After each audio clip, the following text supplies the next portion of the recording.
Assalamualaikum warahmatullahi wabarakatuh. Perkenalkan, nama saya Fitrianti M dari kelas E Kolaka Utara. Saya akan menjelaskan tentang salah satu materi dari profesi kependidikan, yaitu karakter building. Karakter building atau pembentukan karakter.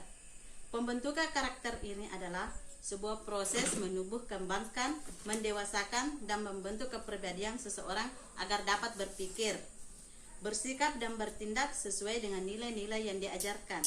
Maka dari hal ini, pembentukan karakter melalui pendidikan diharapkan mampu mencetak generasi yang tidak hanya unggul secara intelektual, namun juga memiliki nilai-nilai karakter yang luhur.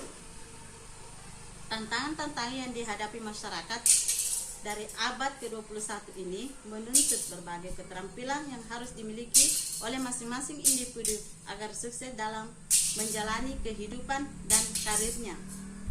Keterampilan yang perlu diajarkan kepada peserta didik saat ini sebagai inovasi pembelajaran dalam menghadapi era yang secara eksponensial, yakni critical thinking, communication, collaboration, dan creativity. Critical thinking dapat diimplementasikan dengan cara mendorong peserta didik untuk berpikir secara kritis dengan menghubungkan materi pembelajaran dengan masalah-masalah kontekstual yang ada dalam kehidupan sehari-hari. Selanjutnya, communication.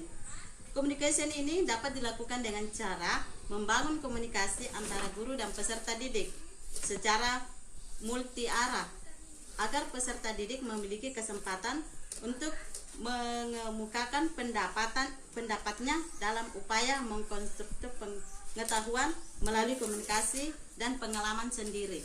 Selanjutnya adalah collaboration. Dapat diciptakan dengan cara mengkondisikan peserta didik untuk belajar bersama-sama atau secara berkelompok atau teamwork agar tercipta suasana yang demokrasi, harmonis, kooperatif, dan dapat menumbuh rasa tanggung jawab bersama. Selanjutnya adalah creativity. Creativity ini juga dapat dibangun dengan cara guru memfasilitasi peserta didik dalam mengembangkan kreativitasnya masing-masing, kemudian menampungnya dan memberikan apresiasi dan motivasi agar dapat peserta didik semangat dalam menghasilkan inovasi dan kreativitas. Selanjutnya ada multiterasi.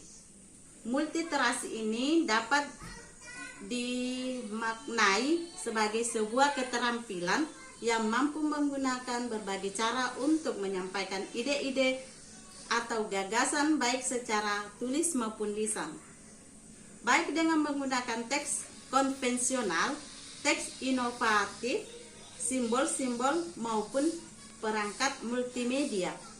Adapun yang dimaksud dengan pembelajaran multiterasi, yakni sebuah pembelajaran yang menggunakan strategi-strategi literalis dengan memadukan penguatan karakter dan keterampilan dari abad ke-21 yang mengacu pada keterampilan berpikir tingkat tinggi dan kemampuan berpikir kreatif. Harapannya, dengan mempelajari multiterasi ini, makna peserta didik akan memperoleh bekal kecakap hidup sepanjang hayat. Menurut Morocco et al.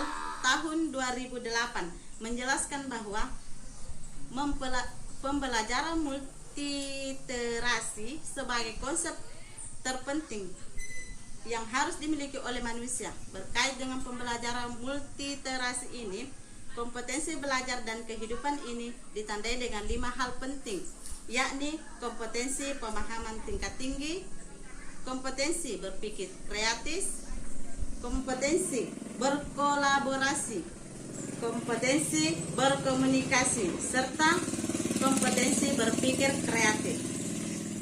Selanjutnya adalah competition. Competition ini dimaksud adalah proses persaingan untuk mencapai tujuan atau cita-cita. Persaingan ini dapat berpengaruh dalam proses pembelajaran karena adanya persaingan antara siswa dapat menumbuh semangat untuk mempelajari dan menjadi yang paling baik di antara yang lainnya. Dapat dilihat di abad ke-21 ini, di mana persaingan antara siswa bukan hanya antara sekolah ataupun daerah, tetapi dengan adanya teknologi persaingan dapat mencakup seluruh dunia. Selanjutnya adalah visioner. Visioner, yang dimaksud dengan visioner adalah kemampuan untuk melihat ke depan melebihi penglihatan orang lain atau berorientasi ke masa depan, di mana selalu melihat apa yang akan terjadi ke depannya dan melakukan sesuatu untuk masa depan. Terus benchmarking adalah suatu aktivitas di mana suatu lembaga pendidikan mengadakan evaluasi diri secara kontinu dengan membandingkan dirinya dengan institusi lain yang terbaik, sehingga lembaga tersebut dapat mengidentifikasikan, mengadopsi, dan mengaplikasikan praktik-praktik yang lebih baik. Demikianlah penjelasan saya tentang materi dari pendidikan profesi kependidikan. Wabillahi taufiq wal hidayah. Wassalamualaikum warahmatullahi wabarakatuh.